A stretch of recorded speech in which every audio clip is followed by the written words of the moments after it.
We're back with a Fun Friday activity with the Angel Decor Museum, and today I'm collaborating with Michelle LaMere at the Ho-Chunk Renaissance, and we're going to do an activity with a mint tea recipe. Uh, I'm Michelle LaMere, and I work here at Ho-Chunk Renaissance as a project development specialist. But I also work as kind of like a community educator when it comes to Native American ethnobotany, which is like the study of the way Native people use plants. And mint is one of the first ones I learned to identify because it's so easy to identify. And that's what we're going to be doing here today, is learning how to process the mint in order to make tea. Mint is easy to identify because if you look at it, the leaves are opposite. Like the leaves on this level are directly opposite from each other.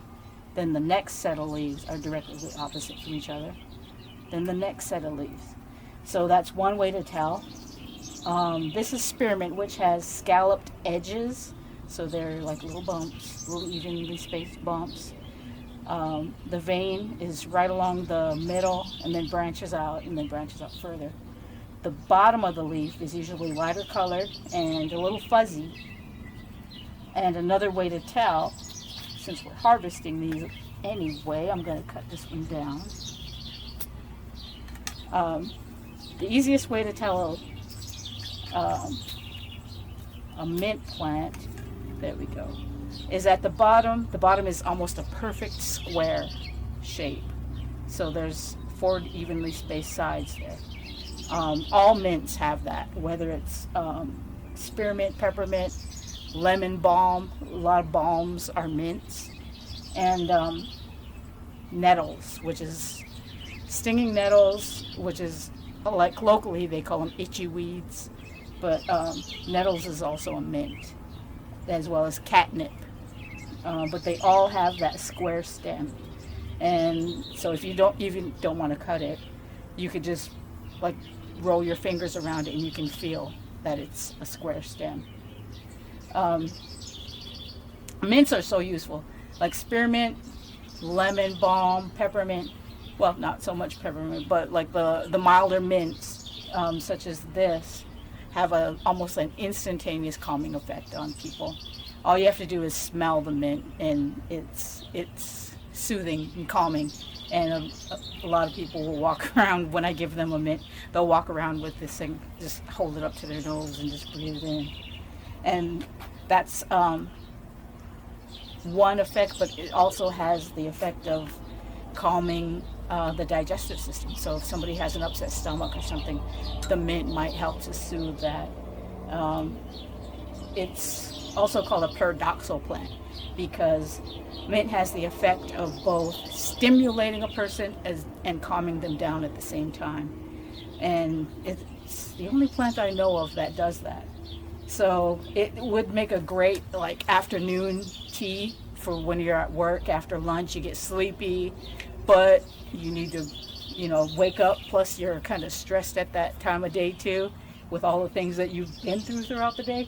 So the mint tea would be perfect for like an afternoon at work. So to harvest the mint, whenever we take anything from the land, we always put something back, and it's usually tobacco. If you don't have tobacco, find something to give back. But tobacco is the most appropriate plant or offering to put down, because we always put something down to give thanks to the plants, because plants aren't just things to use or to own. Plants are people always thought of them as beings, and this is a living being, and we're going to use it to help ourselves. So we're going to give our thanks and thank them for doing that for us. So we always put the tobacco down with our harvest, so that we thank these plants for giving their lives pretty much to help us. And it's a mutual relationship. I mean, it's not just us taking from them. We also have to care for the plants as well and make sure that they're protected, that they can thrive, and we do what we can. We don't just tromp through an area just because it's just a plant or just weeds or anything like that. We take care of our plants, we take care of our beings. So we're going to harvest these plants. These are right outside our office, and the thing about mints is they really love to grow. They really love to travel and spread their little wings out. So this will eventually take over this entire bed.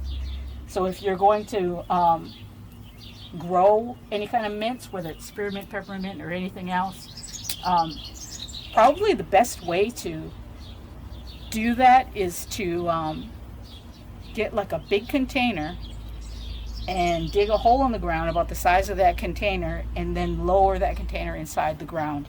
Then plant your mints inside there. That will keep them contained so that they don't spread out and take over your whole garden or your whole yard, because they will do that. So that's like the best place. All right, for spearmint, we don't really have a ho-chunk name for it. There are names for two different kinds of mints. One of them is Mongkon, which is catnip, but Mongkon is baby medicine, because the catnip can be used to help soothe colicky babies and babies that might be having tummy issues. And there's also winter mint from, like in the northern areas, it's called Washjin Punch, which is like the snout of a rabbit, because the leaves have that same shape. But like for spearmint I think is a hybrid, so we don't really have a name for that. After you harvested your mint, what I do is I take the bottom leaves off of it so that the stems are bare, and bunch them together. There's only, let me see, there's six in this little bunch. And I'll take a piece of string and make sure the bottoms are even. And then I just wrap them around there nice and tight so that they won't come apart or slip out. And then just tie a good sturdy knot on there.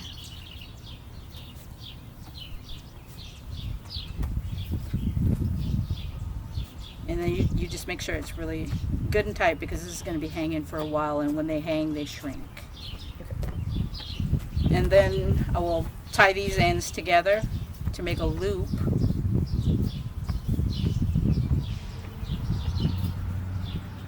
And then what I usually do is I find a closet on my main floor, or it could be an upper floor, any place where it's kind of cool, dry, and dark. And I have a closet inside my house that fits it perfectly, and I put a tension rod across there, and I will hang these on there. You could either undo the tension rod and hang or slide it across the edge, or like put shower hooks or something on there, or S hooks, and then just hang your plants in there to dry. Make sure they're not like really all bunched up together so that they don't have any air circulation. Just space them nice and evenly apart, and let them dry for a week or two, and you should have some nice dry mint leaves after that. And after these ones are dry, we'll go on to show you how to process the rest of it.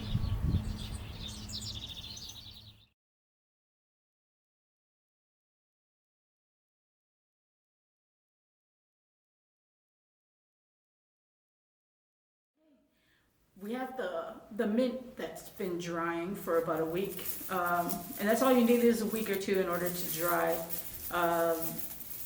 things with small leaves. If it's something with a bigger leaf like comfrey or mullein, you're going to need a lot more time in order to dry them. But these are thin, small leaves, so they're dried already. And so in order to make the tea, you set them free from their string, and then you just take a stalk like this, and you grab the end, and then you just pull, and the leaves will fall into the bowl. And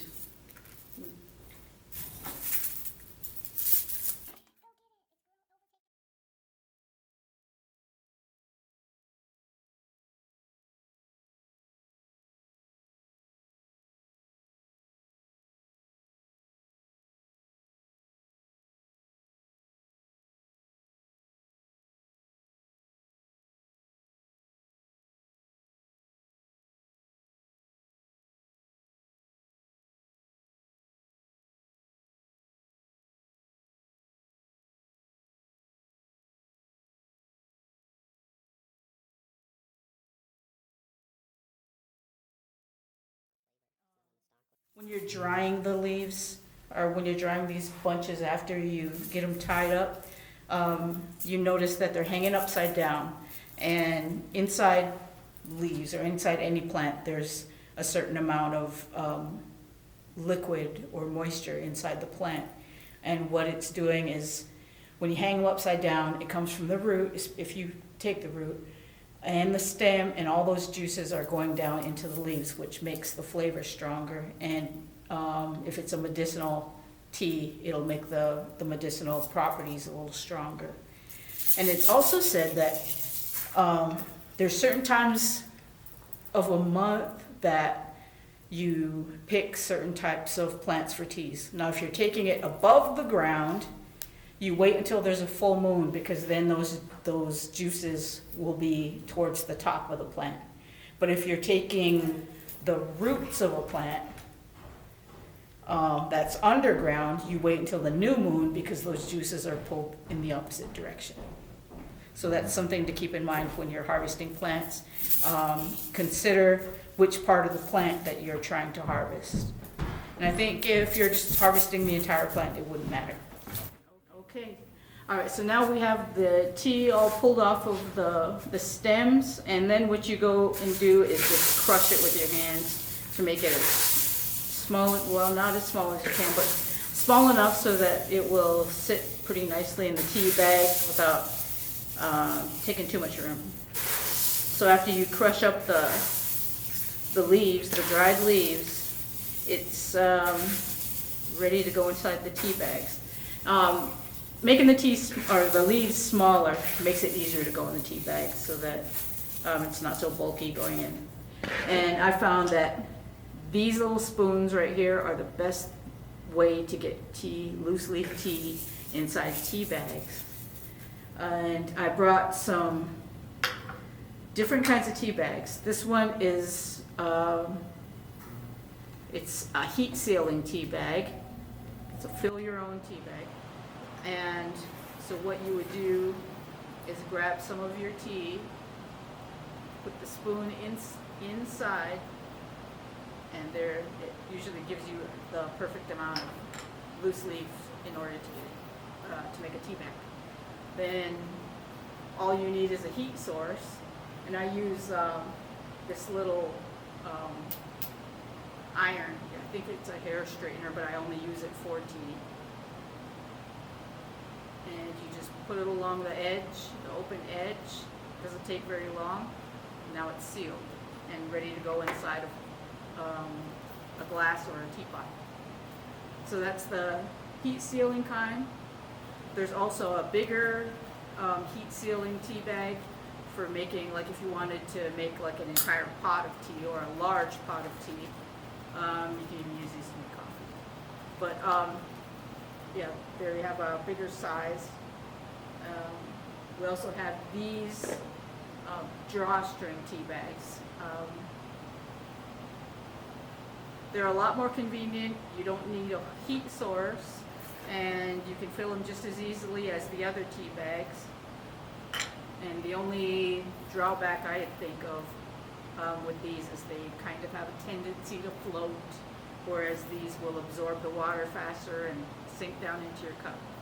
So it takes a while for these to sink down, but they have the drawstring and you can make them faster, and you don't need to have a heat source to make those. Another option is one I found called the Better Tea Filter, and it looks like a little sack with a little wire brim at the top. And what that is for is this wire rim sits at the top of your teapot. This teapot's a little bigger, but it will sit in there. And you just fill that pouch part up with your loose leaf tea. Look at that now. You just fill it with your loose leaf tea, put it inside the teapot, and then let it steep.